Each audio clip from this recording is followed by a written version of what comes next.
chegou a hora de que os empresários começaram a procurar, né? Essa é uma outra parte que é bem complicada, né? Porque a gente não entende o que é o papel do empresário, né? Na vida do filho, né? Quando ele é novo e quando depois ele fica mais velho, né? Então, o Tomás começou um empresário com 15 anos, né? Com 15.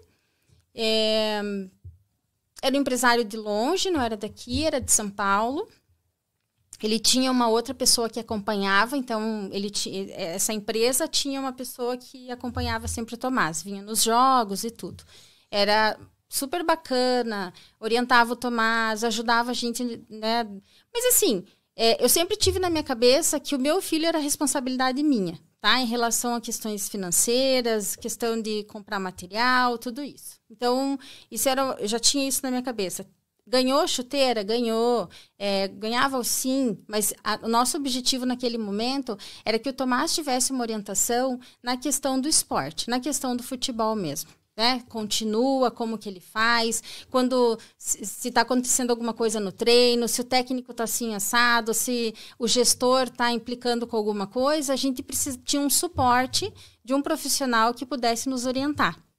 Então, esse é um outro ponto. A gente sempre tem que ter alguém que seja coerente para orientar a gente, né? Porque, assim, a gente tem os patrocínio, que a gente fala lá, não, são os pais que querem ser os empresários. Isso é um outro complicador. Também vi, na época...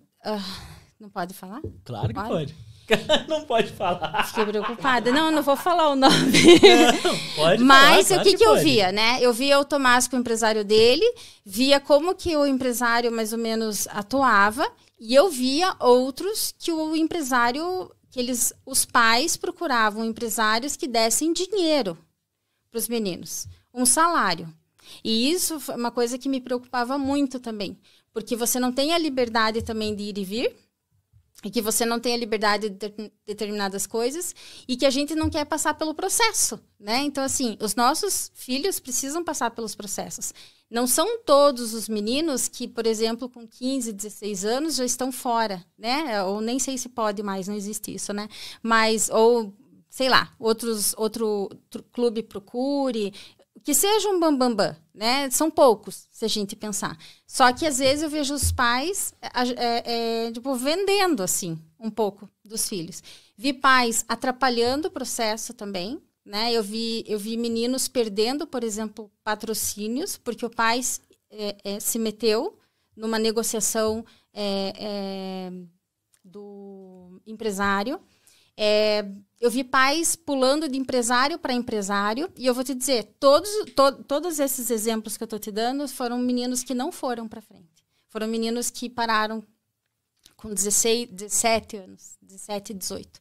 Por exemplo, do time do Tô, assim, eu fico vendo quantos foram, o quanto que é difícil, o quantos deles ficaram, né? E a gente sabe que muitos é por questão desse processo mesmo. Né? Então, assim, eu acho que a gente não tem que ter angústia de achar um empresário, às vezes, rápido. A gente tem que ter... E, assim, podem passar, assim, alguns também. Mas a gente sempre tem que ter que não existe solução mágica. O cara que vem e promete que vai te pôr lá, que vai fazer tal coisa, que vai fazer assim, que vai fazer assado, ele não vai fazer.